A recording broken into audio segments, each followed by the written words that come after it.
Good morning, everyone, and welcome to CAC UK. I'm Mina Jew, and I started CAC UK back in October 2020. CAC UK stands for Class Action COVID UK. We are working on legal proceedings, working on a legal case for the COVID harms that we call the COVID harms, which are harms caused by COVID measures. And we are building that case. However, every Friday or the first 3 Fridays of every month, we do a Freedom Friday session. And this is to encourage and empower people who are struggling with the COVID regime. And on the 3rd Friday of every month, which is today, today is the 18th of February, 2022, and we are doing a legal surgery. So today's focus for the legal surgery is the Human Rights Act reform consultation.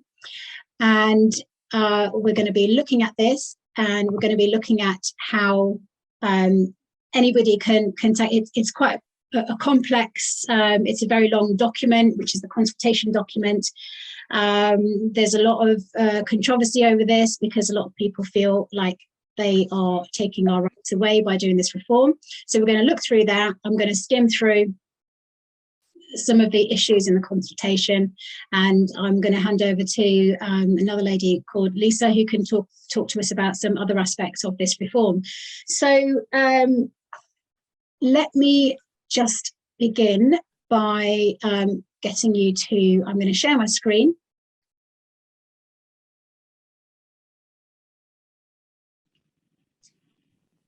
So the first thing I want to show you is, no, that's the wrong one, sorry. Okay, where is it? Oh, okay, I found it, sorry. So I'm going to share my screen again. This is the one. Okay. I'm just going to bring that down a little bit. Okay, so you should be seeing a page that says the Human Rights Act Reform, a Modern Bill of Rights. So I'm assuming that everybody can see that. So if I just, yeah. So I've just muted everybody now. So what is this? The Human Rights Act 1998 was essentially copies in the rights and freedoms that are stated in the European Convention of Human Rights. And that's obviously a European treaty, and that was brought in around 1950 after the Second World War. And the Human Rights Act essentially takes what we call the articles from that European treaty and puts them into UK law. So the Human Rights Act has been in place since 1998, and it does go through several human rights that we have. Now, it's important to note that no Human Rights Acts and human rights treaties and legislations don't give human beings their rights. They simply declare and they say to guarantee your rights. So the convention, the Human Rights Convention, is said to guarantee your rights that you inherently are born with. So this is what the Human Rights Act should do. There are some issues already with the Human Rights Act because if you look through the wording, you actually see that the rights are qualified. And what that means in a legal sense is that when something is qualified, it's not outright, it's not black and white. So you have this right except for these certain instances. And we'll look to see, I'll show you a particular one that is really relevant to today's world. So actually, let me show you that now. So this is the Human Rights Act, all right? This is the consultation.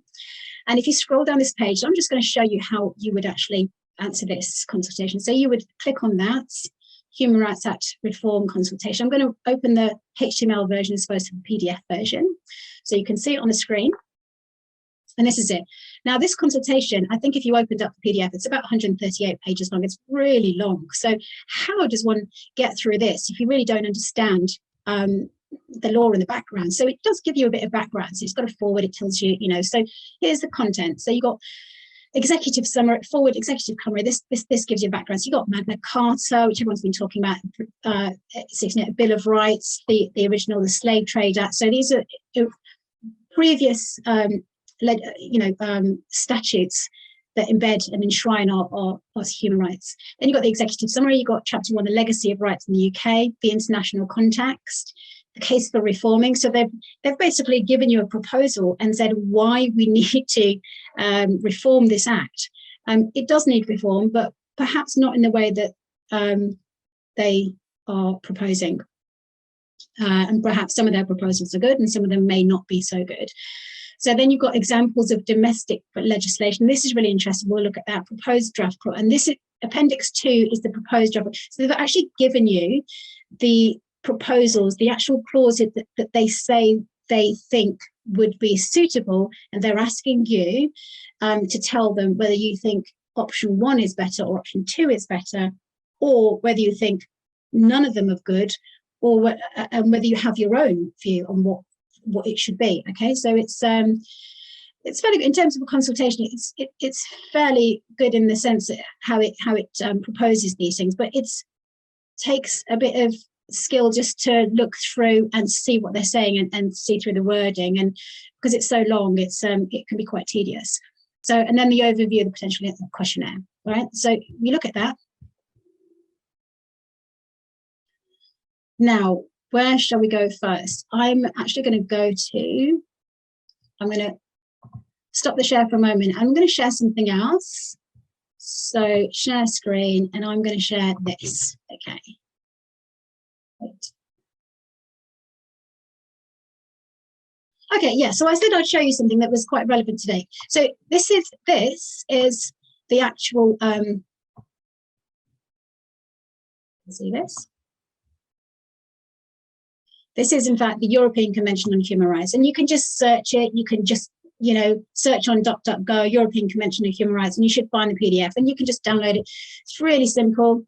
And it's just, it's fairly straightforward. It's big writing. It's, it's quite easy to read.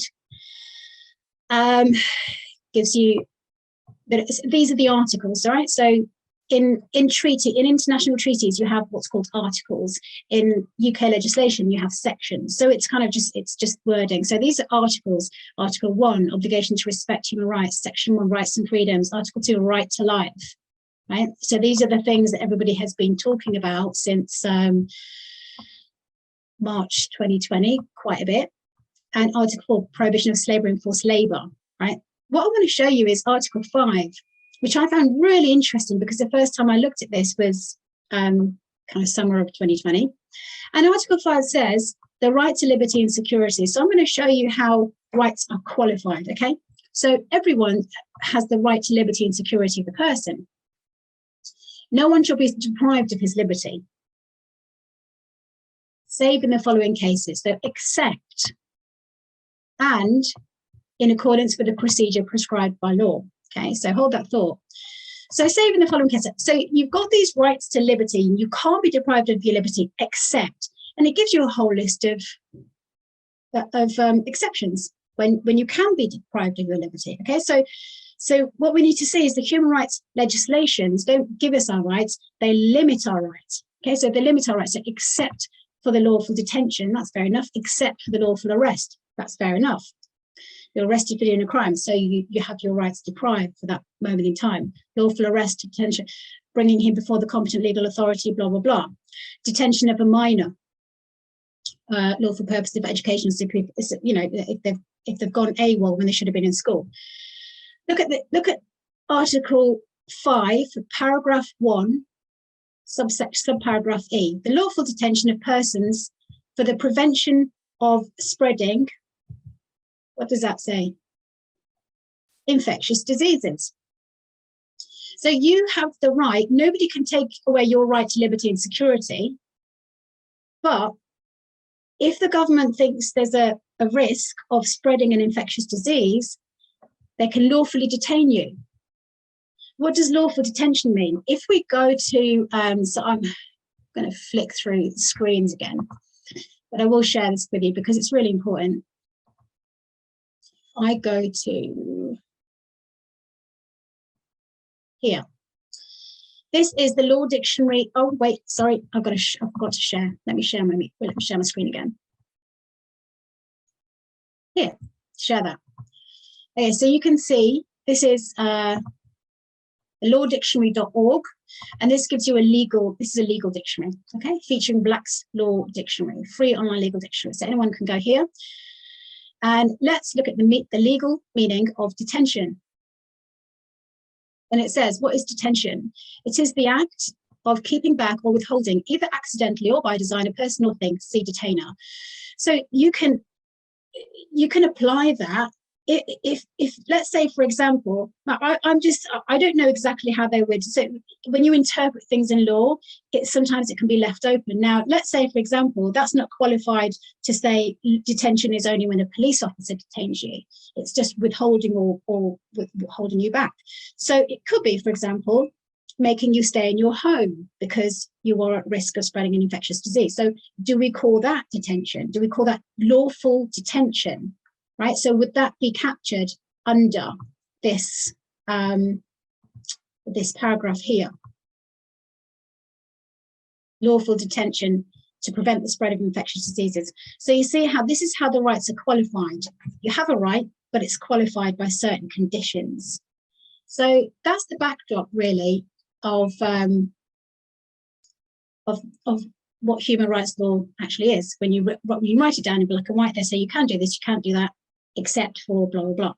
So let's go now to, all right.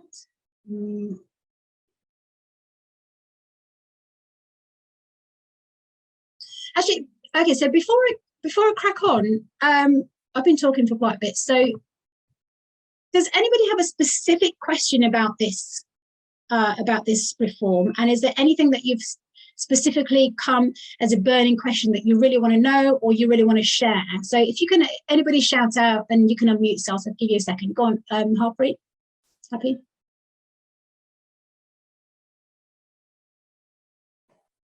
Just really, I want to get a handle on what is going to be happening, so that if we need to respond to a consultation, how we would be able to respond to it, so we can challenge it. You're hearing a lot on social media about what's going on and what they're planning to do. So I just want to get the actual stance and the truth behind it all. Okay, good. So yeah, good question. So essentially, so what is it? What are they planning to do? Well, so this is the thing.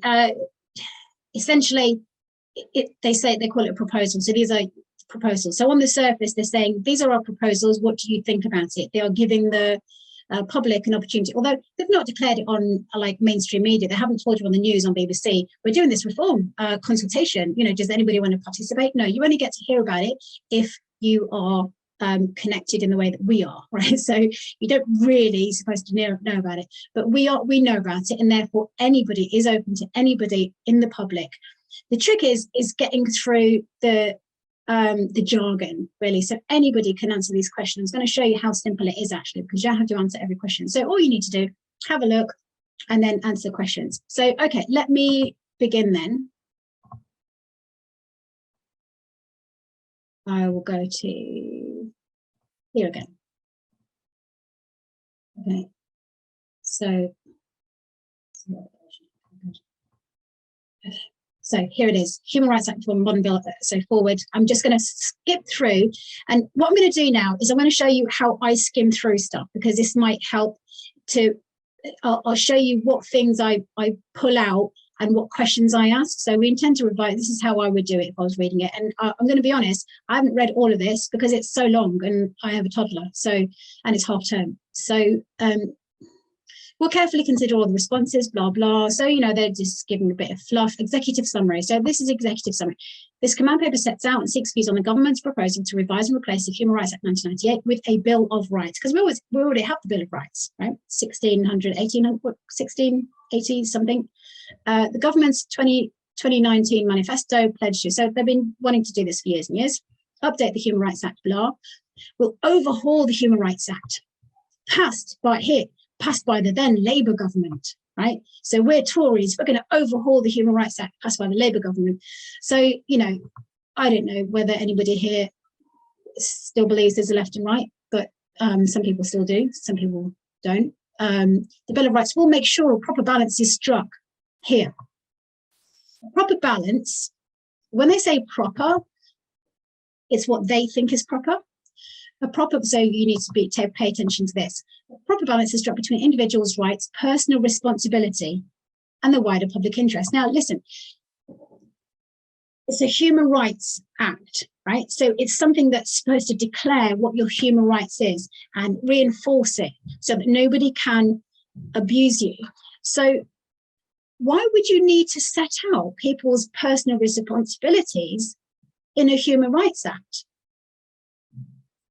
Right, so question that, and then the wider public interest. Well, what is the wider public interest? Well, the wider public interest ought to be in preserving people's human rights, right? Unless they're a criminal, but there are criminal acts to deal with criminals, right? So, Bill of Rights will continue to respect the UK's international obligations as a party to the convention. Well, that's just fluff, right? This command paper sets out the strong legacy protection for the rights of the UK, blah.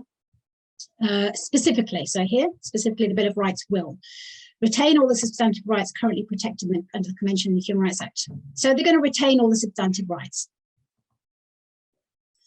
So they're going to retain them. So what else are they going to put in? So they're going to retain those rights. So, right. So some rights, such as the right to freedom of expression, will be strengthened, and others, such as the right to trial by jury, added, reflecting the UK's specific history and traditions.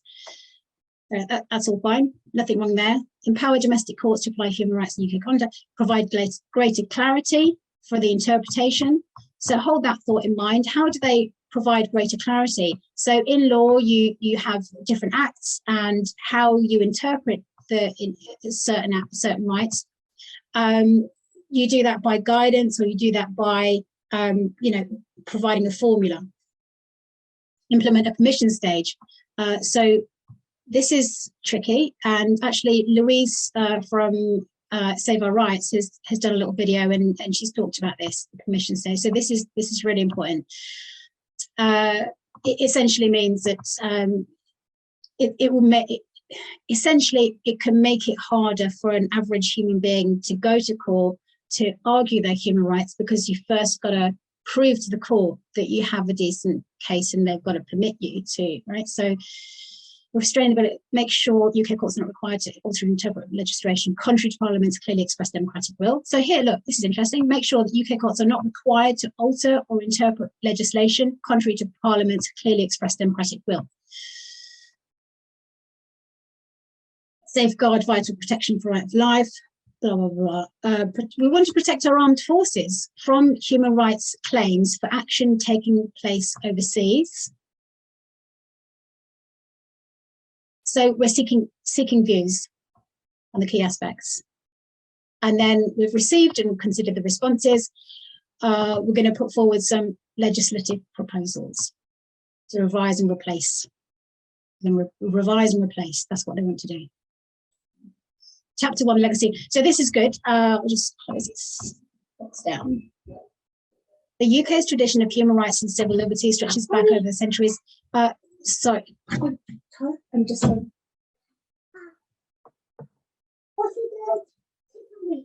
Oh, okay.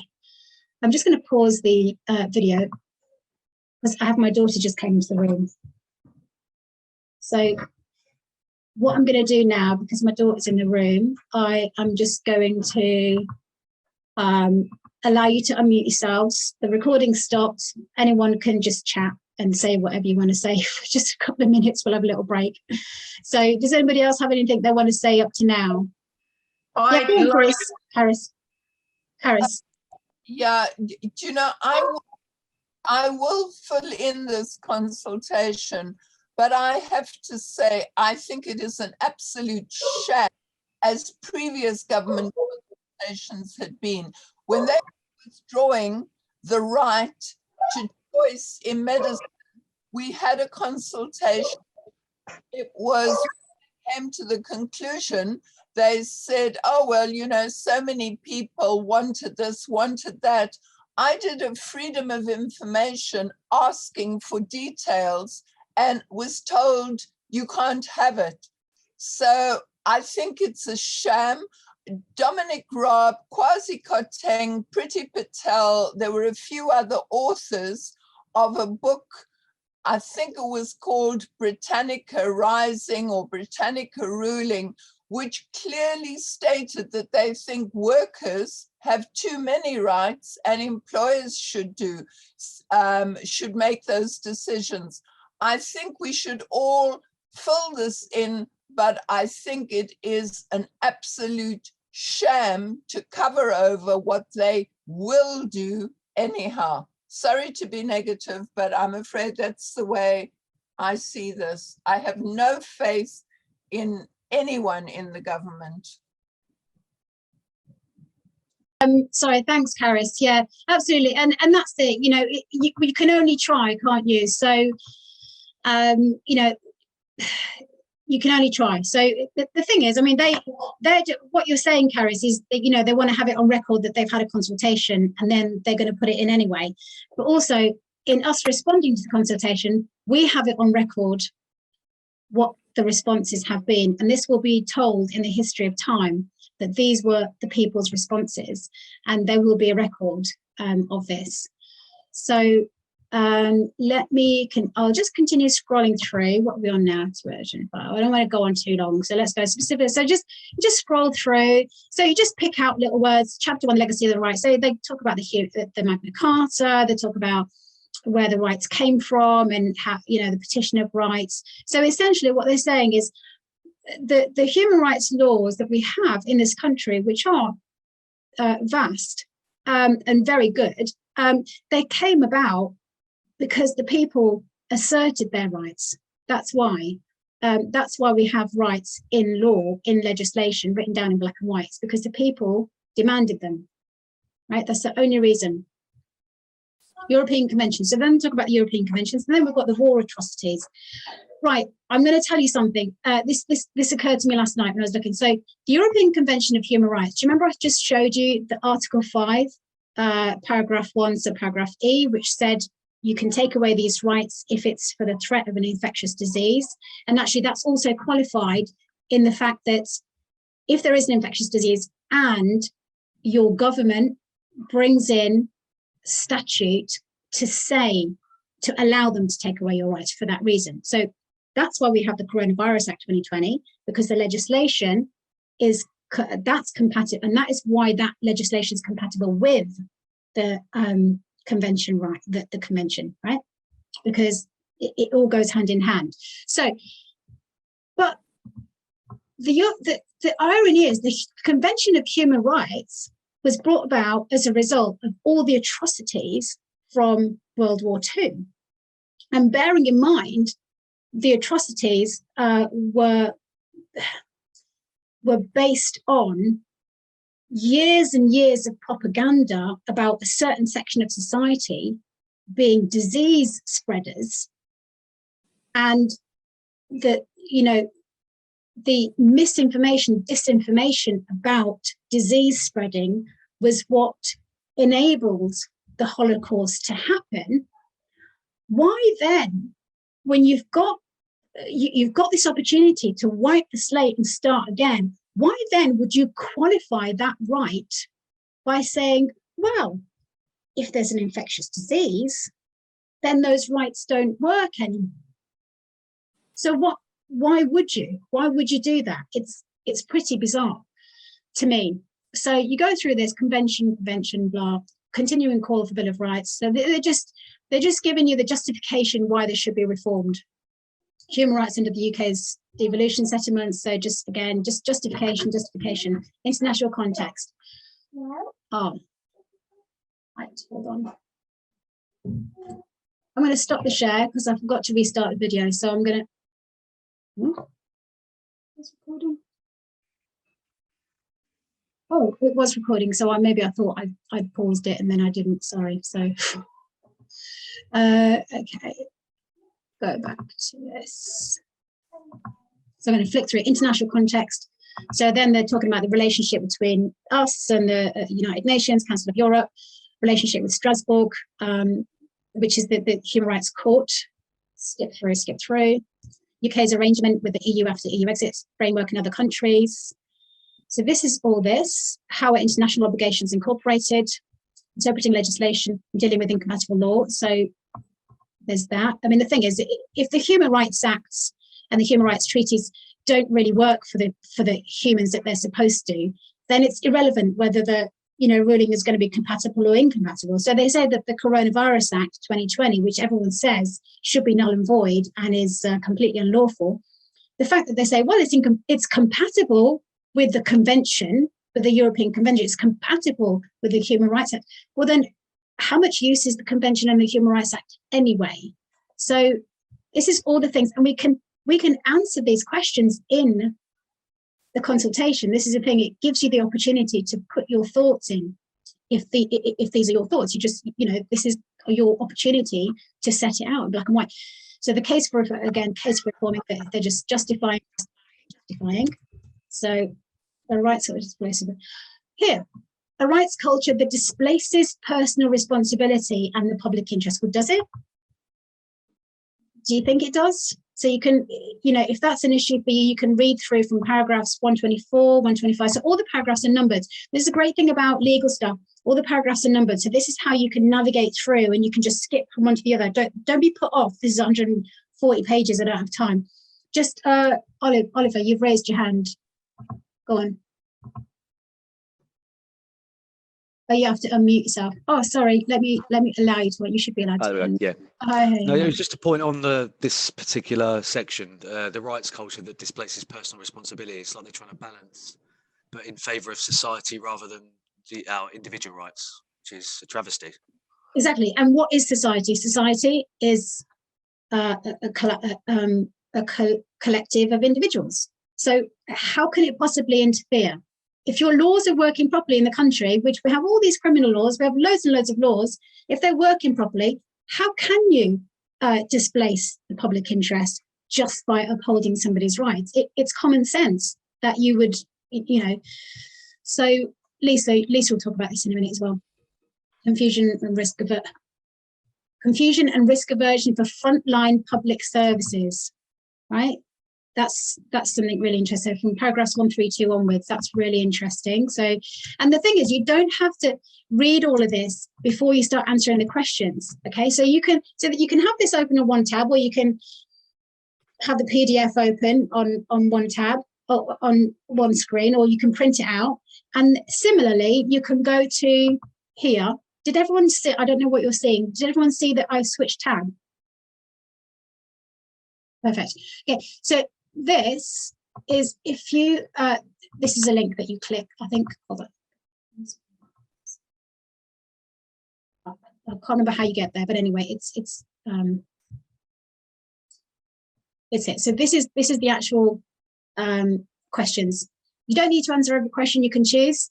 Now, if you I know some people are worried about giving their data away and you don't want to say who you are and stuff, but end of the day, it's completely lawful for us to do this. That nobody can attack you or put you in prison for saying what you've said, because today, right now, we have the right to freedom of speech. However, yes, these rights are being eroded, because of the fake public online harms bill and that kind of thing. And then maybe in 20 years' time, you won't have the right to have your say, right? You'll be put into prison for your beliefs. But today, you won't be put into prison for your beliefs. And the law works on what was the law at the time. So if in 20 years' time they say, oh, Lisa said this 20 years ago, she should be thrown in prison. Well, no, because at the time when she said it, it wasn't a crime. The thought crime was put in place 10 years down the line or 20 years down the line, because we didn't answer this consultation, because we didn't assert our rights. And the point is, if you put your email in, you can save responses, and then you just get a little you get a link, and then you can come back to it. Save it. Okay, so go back. So that's about you. This is a summary. There's no questions here. Well, and then you've got the section. So number 1, respecting our common law traditions, strengthening the role of the Supreme Court. There's 7 answers. This is actually this is my one that I've started. Restoring a sharper focus on protecting fundamental rights. So I'll just show you what I've put in for these responses. Do you consider that a condition that individuals must have suffered significant disadvantage when claim under the Bill of Rights as part of the permission stage for such claims would be an effective way to making sure that courts focus on genuine human rights matters? And I've just put no, because I think it's unfair. Because the people that most need the law to help them are the people that have the least access to law for a number of reasons. And so I don't personally think that would help anybody. Should the permission stage include an overriding public importance, second limb for exceptional cases, blah, blah? I've just put no, you might have a different view. And how else could the government best ensure that the courts focus on genuine human rights abuses instead of fake ones? And I've just answered this. Like, I mean, if you want to, I've put insofar as many human rights abuses tend to stem from government actions, it's not possible for the government to ensure that the courts can focus on genuine human rights abuses other than to leave it to the court system to assess each case on its merits. And that's just what I put, right? And then the next question is, how can the Bill of Rights address the imposition and expansion of positive obligations to prevent public service? This is a human rights act, right? This is your individual human rights. And they're asking you how they can prevent public service priorities from being impacted by costly human rights litigation. So they essentially what they're implying is that the access to human rights law should be restricted on the individual so that you don't abuse the public service that's supposed to be there to serve you. That's how I've read it. So anybody can make their own interpretation, but that's how I've read it, and I'm entitled to my view. So this is what I've put. So if you're watching this on YouTube or on the video or on Odyssey or whatever later on, if you wanted to freeze the screen and read what I've written, that's fine. I won't read it out. Okay, so and then you can continue, or you just go back. Let's have a look at these other sections. Right. So we're doing well for time. So restoring shelter. So I've just done that. I'm going to come back to that later. Preventing the incremental expansion of rights without proper democracy. Now, I found this wording really interesting. Preventing the incremental expansion of rights. So first of all, how can you expand human rights? If you're a free thinker and you believe that you are, ultimately a good person and you're entitled to live on this earth, how can you expand your rights? You're already born with all the rights that you should have as a human being. So incremental expansion of rights without proper democratic oversight. See that word again, proper. It's what they think is proper. If you could just mute yourself. So it's what they think is proper and democratic oversight. So I thought that was a contradiction in terms, because,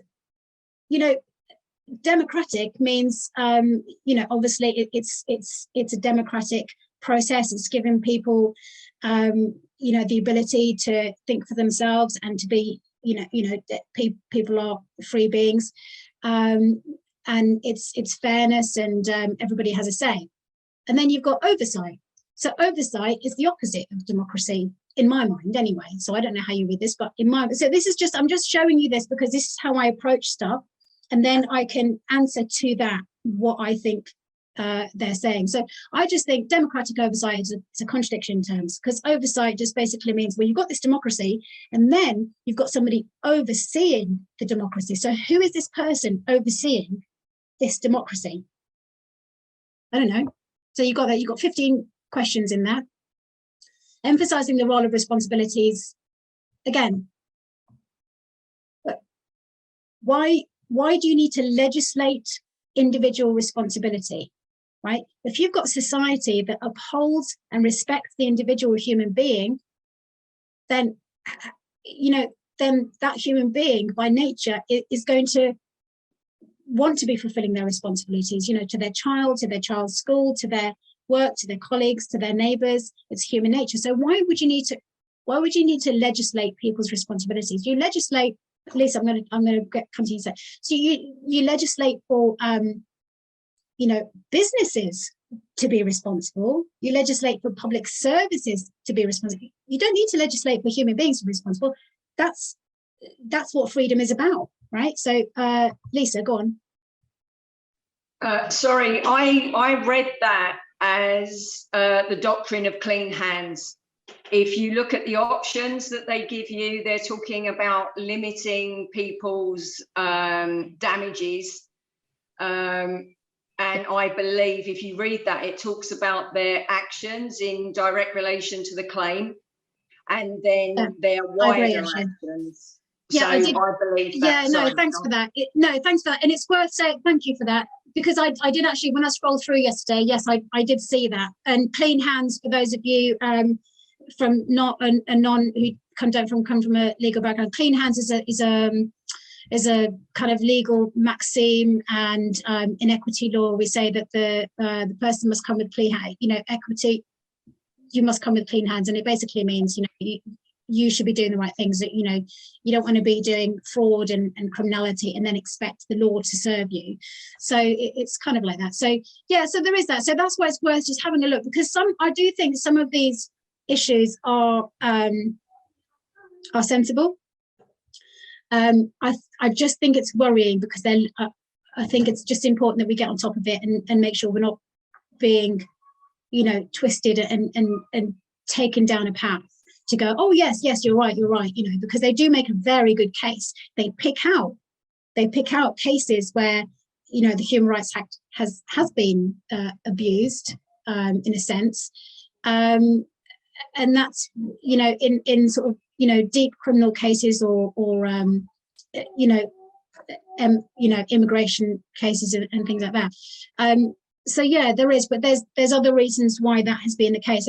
So moving on, facilitating dialogue. So at this point, actually, I might hand over to Lisa. Lisa, can you introduce yourself and just tell people what your background is in law and where you come from? Not where you come from, not like what's your name, where you come from, but where you come from in terms of this issue. And can you talk about these two areas, please? Sorry, just a moment. Okay, can you hear me? Okay, so I practiced law in a legal aid practice specialising in crime and immigration. Myself personally, I specialised in crime, international law and employment. From the point of view, the points you've made that are positive about being more democratic and less of a reliance on Strasbourg case law, which might not benefit our society, they're all good things. However, the point you made about Article 5 with liberty, that's very concerning, because you will know as a lawyer, very often it's what they don't say that you need to be focused on. And the word that they don't use in Article 5 in relation to infectious diseases and removing your freedoms, basically, and the word detention, they don't use the word proportionality, which is used in other areas. And we know that proportionality was not applicable for COVID. We know that all the evidence about COVID would not have made restricting your freedoms, your liberty, that would not have been proportional.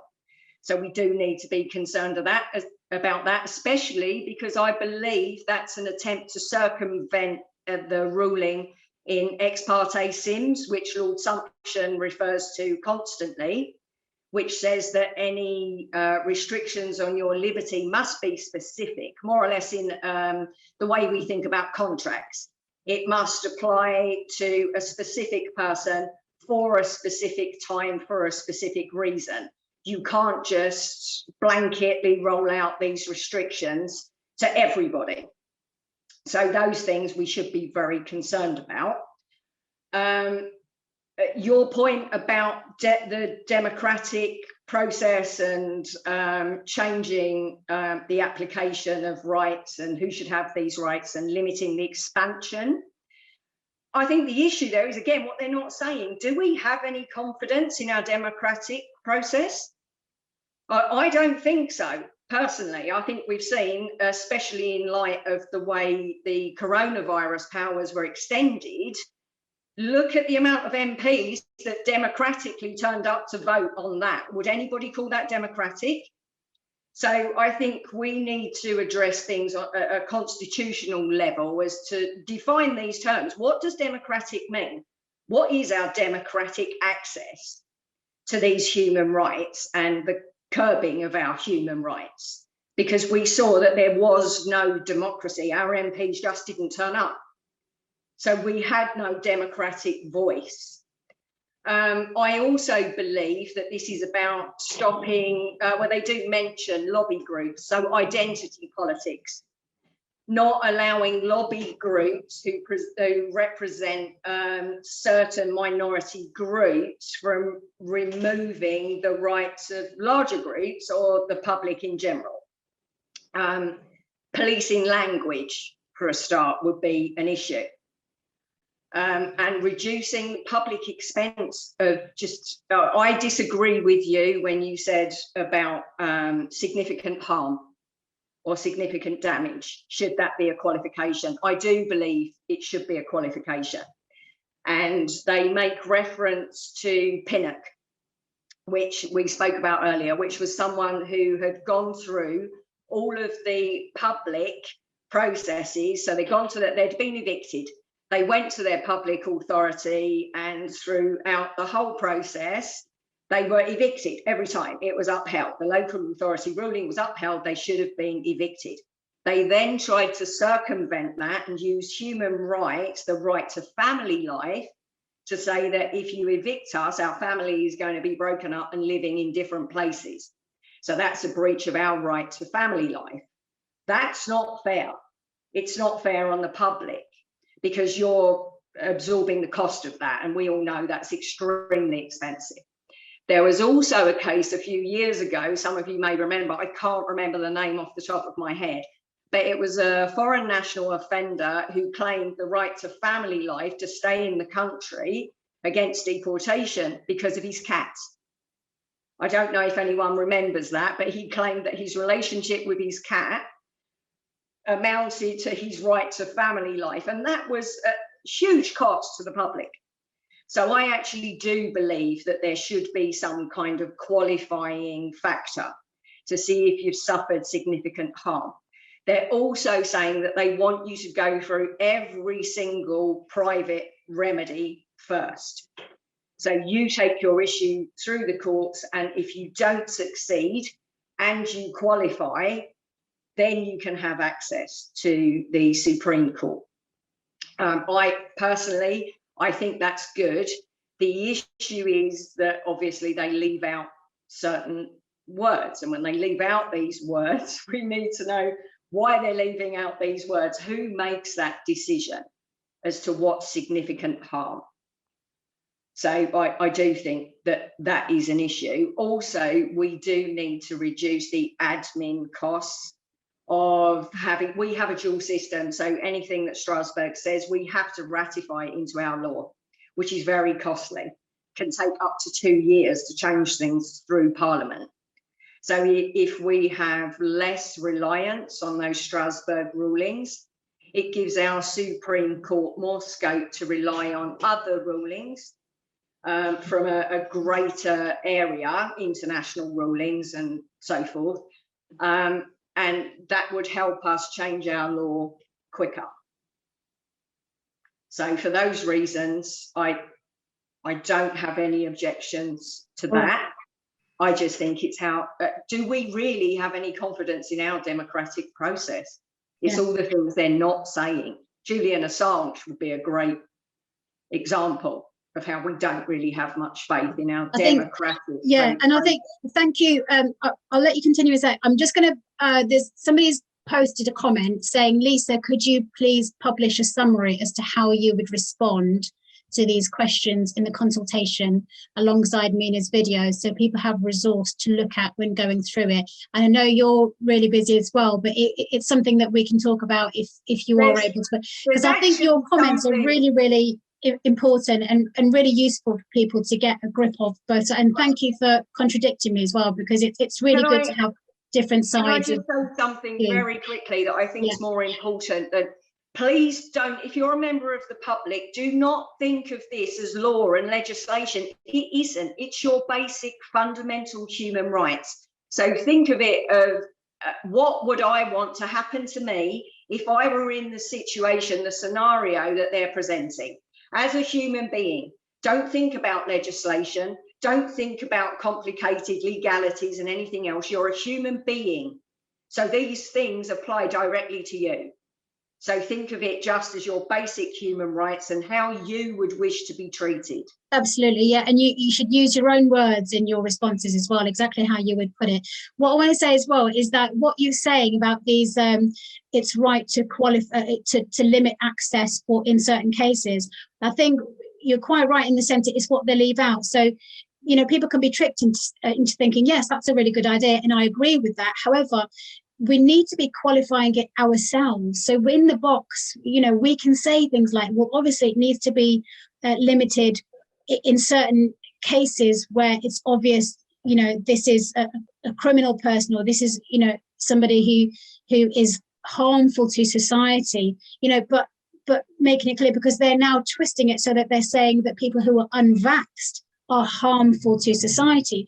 So we need to think about all the permutations that can arise out of these restrictions, and you know, what do they call them, making it more difficult. Because what if they say, well, you know, you're a threat to society, so why should you have equal access to these rights? So it's just, as long as we can qualify and say, look, a criminal who has done this, that and the other, you know, needs to be seen differently from an average human being who is just leading their lives in a lawful way. So yeah, I just to sort of add that, yeah, it's up to us to say that explicitly, right? Yes, just as human beings.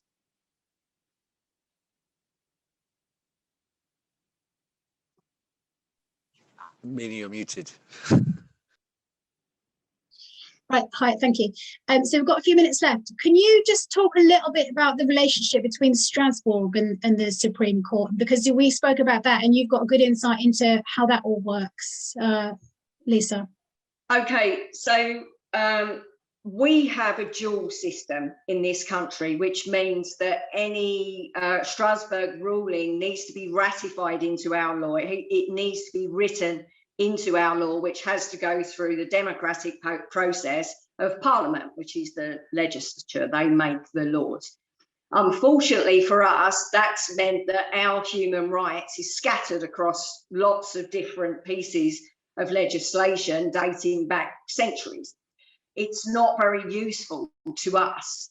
So, so far, that's been very costly, very complicated. What we want to do, because we've come out of Europe, is still be a party to the actual convention.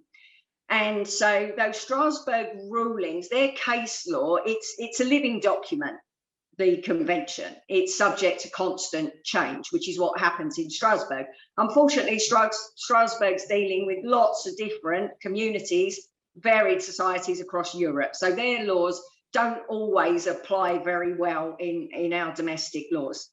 So things like the right to trial, which has always been very important in our common law, is not enshrined in the Strasbourg Convention. So in I think it is Article 2 or 1, I'm not entirely sure, so I can't see it in front of me. We are bound, our Supreme Court is bound to take into account the case law of Strasbourg. That means that that has to be the dominant, the primary lawmaker. That's the one that our court has to refer to. However, it doesn't protect the right to trial by jury, only fair trial. And it says that trial by jury can only happen where there's no access to a fair trial. That's not the way our law works. So we want that enshrined in this new Bill of Rights. So the two things are not always compatible. That can actually end up limiting our rights. There's other issues where Strasbourg made this Osman warning ruling, where if you find out that someone who's under investigation has a threat against their life, you have to inform them and you have to provide them with public protection, which you can imagine costs an absolute fortune, and the public may not want to spend public money on that, protecting what the public might perceive to be criminals. So we need to be able to break away from Strasbourg at some point, which means we're going to have to break away from that article, come away from the convention at a certain point. So we need to write into our domestic law something that actually protects the rights that we've had for centuries before the European Convention. So we need to protect our domestic rights. This is going to cause some confusion, as I believe Lord Reid somewhere made the point about it may slow down the development of our law if we don't relate to Strasbourg as the primary lawmaker. And what he means by that is basically, if we don't do that, it's going to go through our process, stop, and our human rights may not develop as quickly as they are in Europe. Yeah, Lisa, it's 5-1, so I'm going to have to go because I've got to see the babysitter, the child manager. I'm just going to quickly go. Thank you so much. This here is Appendix 1. So if you go to Contents on this page, you go to Appendix 1, Examples of Relevant Domestic Legislation. Have a look at this and see how much actual really good law we already have in this country. So these are all the rights. So what they're saying here is that there's already really good laws in the country protecting our rights, and these have evolved over centuries. Okay, then you go to Appendix 2. These are the proposed draft clauses. So have a look at these. This is what they're exactly intend or proposing to do. So then you've got option 1, option 2, right? So have a look at these, option 2, and then you've got proposed. Yeah, okay. And then if you go here really quickly, when you start reading through these questions, let's pick one which is more. So let's say this one here, okay? So when you go through these questions, sometimes we welcome your option 1, welcome your views on the options for section 3. So you can just go back to that and have a look. And do you know what? If you can't answer that question, leave it. And then I'm just trying to find one where it takes you to a specific section in that. So some of them will say, will reference a certain paragraph in the consultation. So here, we would welcome your views on how you consider section 19 is operating in practice and whether there's so it just references you to various things. It can be a 5-minute job, or it can be, a really lengthy job if you want to, depending on how much time and effort you want to put into it. But that's up to you. So as I say, the key thing is I want to encourage people to have a go and do it. And yes, people have been asking. There is Louise from Favour Rights. So if you're on the Favour Rights channels and groups and what have you, they are sharing and I did share it in the CAC UK channel as well. If anybody has it to share, please do. And they have put together, because you can respond to this either online or by email. And if you send an email, they give you the email address. You can literally just send a free flowing email to say exactly what you think. Favour Rights have put together a template. They're asking you to look through it, put your own wording to it, paraphrase it. If loads of people send in the exact same text, it's going to dilute the effect. So take that. If you want to do that, if you want to, quick way of doing it, put your own thoughts at the top and make it clear that this is coming from you and that you haven't just copied and pasted it. And then that will make it more valid. But I just really want to encourage, and those of you who do have time, I just really want to encourage you to try and do the online version, because what I would like to see is people having much more confidence in analysing and dissecting these, convoluted, really complicated things. And it's just practice, it's just practice makes perfect. So it doesn't matter, like I don't understand a lot of it. So it doesn't matter. You just understand what you can and do what you can, and that's it, job done. And then you've done your bit, right? So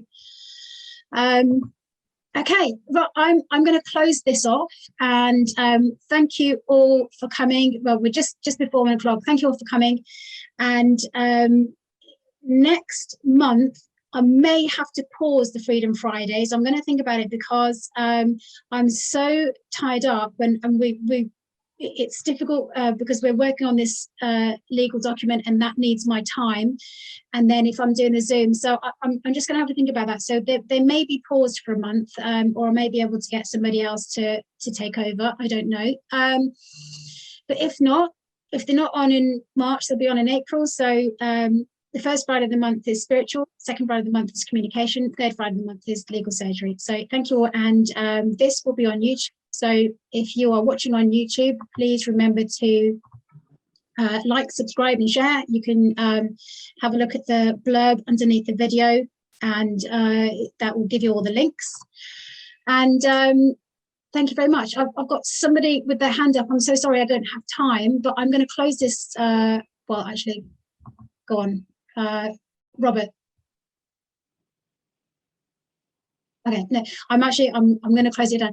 Okay, thank you so much. And wow, yes, thank you ever so much. Yes.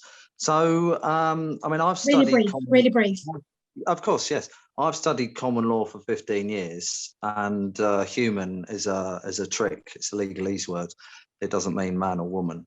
It's either animal, monster, or shade of man. So the whole Human Rights Act, it's all fiction. Acts or works of fiction that only apply to fictions. All right. Thanks, Robert. That's great. Thank you so much. I'm now going to have to close the call. So I'm sorry, and it's just because I've got family things to look after.